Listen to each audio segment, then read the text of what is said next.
મિત્રો, દરરોજ રાત્રે તમારી પત્ની સાથે આ એક કામ કરો, તમને ચોક્કસ સફળતા મળશે. તમને અમીર બનતા કોઈ રોકી શકશે નહીં. તમારા ઘરમાં દેવી લક્ષ્મીનો વાસ થશે અને તમારા ઘરમાંથી દરેક સંકટ દૂર થઈ જશે અને તમે જલ્દી જ કરોડોની સંપત્તિ તરફ આકર્ષિત થશો. આ સાથે જ આ વિડીયોમાં અમે એવી 5 બાબતો વિશે જાણીશું જે તમારે ક્યારેક રાત્રે કરવી પડી શકે છે. અને અમુક કામ એવા છે જે ન કરવા જોઈએ. મહાલક્ષ્મી ક્રોધિત થઈને આવા ઘર છોડી દે છે અને પછી તમને બરબાદ થતા કોઈ નહીં રોકી શકે. તો સંપૂર્ણ માહિતી માટે આ વિડીયો અંત સુધી જોજો, કારણ કે અધૂરી માહિતી ઝેર સમાન છે.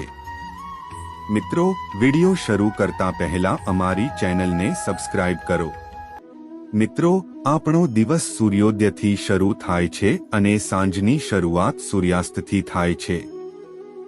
સૂર્યોદય અને સૂર્યાસ્ત એ દિવસ અને રાત્રિનો સંગમ સમય માનવામાં આવે છે. મિત્રો, એટલા માટે શાસ્ત્રોમાં આ સમયને ખૂબ જ મહત્વપૂર્ણ માનવામાં આવે છે. શાસ્ત્રોમાં કહેવામાં આવ્યું છે કે સૂર્યાસ્ત પછી કોઈ કામ કરવું તે લોકો માટે શુભ માનવામાં આવતું નથી. ઘણા ઘરોમાં વાસ્તુ દોષના કારણે પણ પ્રગતિ થતી નથી. શક્ય છે કે જ્યોતિષ શાસ્ત્ર અનુસાર કેટલાક એવા કામ હોય છે જે ઘરની મહિલાઓએ ક્યારે પણ રાતના સમયે ન કરવા જોઈએ. ઉલટું તેનાથી ઘરમાં ગરીબી આવે છે. મિત્રો, મહિલાઓ ઈચ્છે તો ઘરને નરકમાં બદલી શકે છે અને જો તેઓ ઈચ્છે છે તેઓ ઝૂંપડીમાંથી ઘર ફેરવી શકે છે. મહેલ પણ બનાવી શકે છે. પણ શું તમે જાણો છો, મહિલાઓએ રાત્રે આ 5 કામ ક્યારેય ન કરવા જોઈએ. ઉલટું તેનાથી ઘરમાં દરિદ્રતા આવે છે. મિત્રો, મારા પર વિશ્વાસ કરો, જો કોઈ મહિલા રાત્રે આ 5 કામ ઘરમાં કરે છે તો તેના ઘરમાં ગરીબી ચોક્કસથી આવશે અને ઘર કંગાળ બની જશે. જો એવું થતું જણાય તો ચાલો જાણીએ એવા કયા કામ છે જે ક્યારે રાત્રે ના કરવા જોઈએ, અને સાથે જ હું તમને જણાવીશ કે એવું કયું ગુપ્ત કામ છે જે પતિએ પત્ની સાથે રાત્રે જ કરવું જોઈએ. મિત્રો, જો તમે પણ સનાતન ધર્મમાં માનતા હોવ તો મારી એક વિનંતી છે, તમે આ વિડીયોને લાઈક કરો. ઘણા લોકો સમયના અભાવે અથવા કપડાનો રંગ ફિક્કો પડી જવાના ડરથી રાત્રે કપડાં ફેલાવે છે, પરંતુ આમ કરવું એક પ્રકારનો વાસ્તુ દોષ છે. એવું માનવામાં આવે છે કે નકારાત્મક શક્તિઓ રાત્રિના સમયે હવામાં ભ્રમણ કરે છે અને તેમના પ્રભાવથી નકારાત્મક શક્તિઓ તમારા શરીરમાં પ્રવેશ કરે છે. આથી તમારે રાત્રે આ ભૂલ ન કરવી જોઈએ. તેમજ ઘણા લોકોને રાત્રે હેઠા વાસણો રાખીને સૂવાની આદત હોય છે, પરંતુ આમ કરવાથી માતા અન્નપૂર્ણા ક્રોધિત થઈ જાય છે. આનાથી ઘરમાં ગરીબી આવી શકે છે, તેથી રાત્રે જ સૂઈ જાય છે.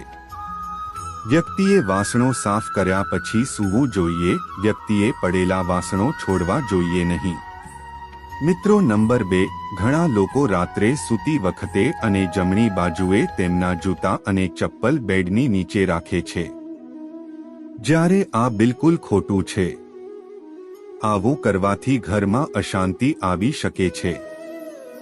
માનસિક બીમારી પણ થઈ શકે છે. ઘણા લોકોને રાત્રે અંધારામાં જ સૂવાની આદત હોય છે, પરંતુ વાસ્તુશાસ્ત્ર અનુસાર સંપૂર્ણ અંધારાવાળા રૂમમાં સૂવું ન જોઈએ. તમારે થોડો પ્રકાશ કરવો જોઈએ. આ હકારાત્મકતા જાળવી રાખવામાં મદદ કરે છે. તેના બદલે તમે રૂમમાં દેશી ઘીનો દીવો પ્રગટાવીને પણ વિચારી શકો છો. તેનાથી દેવી લક્ષ્મી પ્રસન્ન થાય છે. ઘણા લોકો બહારથી આવે છે અને તેમાં સૂતા નથી. હાથ પગ ધોઈને પલંગ પર સીધા સૂઈ જાય છે, પરંતુ આમ કરવાથી વ્યક્તિનું ભાગ્ય તેમનાથી ગુસ્સે થઈ જાય છે, કારણ કે આમ કરવાથી વ્યક્તિની અંદર બહારની નકારાત્મકતા પણ પ્રવેશ કરે છે. મિત્રો, નંબર 3, ઘણા લોકોને રાત્રે મોડે સુધી સૂવાની આદત હોય છે. શાસ્ત્રો અનુસાર આ યોગ્ય નથી.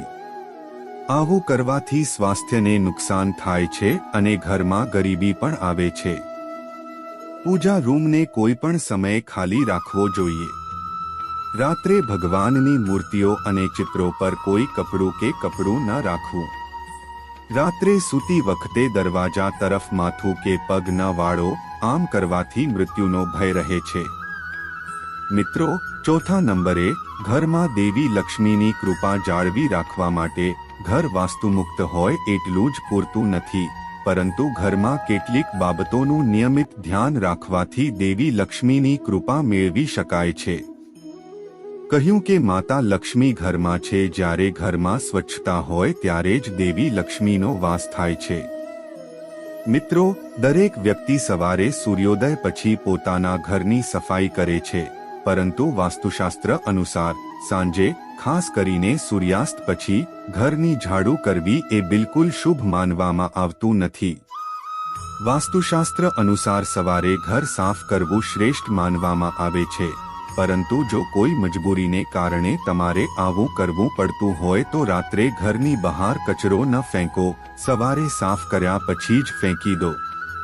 આટલું જ નહીં, વાસ્તુ અનુસાર સાવરણી પકડવાની સાચી રીત અને દિશા છે. વાસ્તુ અનુસાર ઘરની સાવરણીને હંમેશા સફેદ દોરાથી બાંધીને રાખવી જોઈએ. યાદ રાખો, આમ ન કરવાથી ધનની હાનિ થાય છે. વાસ્તુ અનુસાર પૈસાની જેમ સાવરણીને પણ છુપાવવી જોઈએ. સાવરણીને સંતાડીને રાખવી જોઈએ. સાવરણી રાખવાની સાચી દિશા દક્ષિણ છે. આમ કરવાથી ઘરમાં સુખ શાંતિ રહે છે અને ગરીબી આવતી નથી.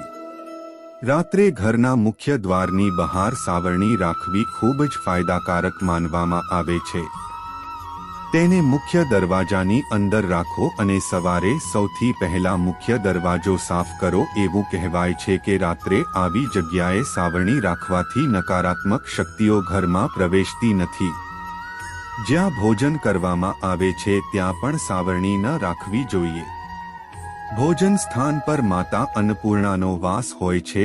આવા સ્થળે સાવરણી રાખવાથી પરિવારના સભ્યોનું સ્વાસ્થ્ય બગડવા લાગે છે. ચાલો હવે જાણીએ પાંચમી વસ્તુ જે તમારે રાત્રે ન કરવી જોઈએ. મિત્રો, તમારા ઘરના આંગણામાં તુલસીનો છોડ હોવો જોઈએ. ઘરમાં તુલસી રાખવી ખૂબ જ શુભ માનવામાં આવે છે, પરંતુ સૂર્યાસ્ત પછી તુલસીના છોડને સ્પર્શ ન કરવો જોઈએ અને તેને પાણી પીવડાવવું જોઈએ નહીં. તેનાથી દેવી લક્ષ્મી ક્રોધિત થશે. સંપત્તિ અને સુખ અને સમૃદ્ધિ ઘરમાંથી દૂર જાય છે. જ્યારે સૂર્યાસ્ત થઈ રહ્યો હોય ત્યારે વ્યક્તિએ ક્યારે સૂવું કે ખાવું ન જોઈએ. આનાથી માત્ર પૈસાની ખોટ જ નથી થતી, પરંતુ સ્વાસ્થ્ય સંબંધી સમસ્યાઓ પણ થાય છે. સૂર્યાસ્ત સમયે તમારા વાળ કાપવા કે મુંડન ન કરવા. ઘણા લોકો સૂર્યાસ્ત પછી વાળ કપાવે છે કે મુંડન કરાવે છે, જે બિલકુલ ન કરવા જોઈએ. આવું કરવાથી જીવન પર નકારાત્મક અસર પડે છે અને ધનનું નુકસાન પણ થવા લાગે છે. આ સાથે તમારે ક્યારેય પણ રાત્રે નખ ન કાપવા જોઈએ, નહીં તો નખ કાપનાર વ્યક્તિ પર નકારાત્મક અસર પડે છે. મિત્રો, આ એવા કામ હતા જે રાત્રે ન કરવા જોઈએ, પરંતુ મિત્રો, કેટલાક એવા કામ છે જે કોઈ વ્યક્તિએ ન કરવા જોઈએ.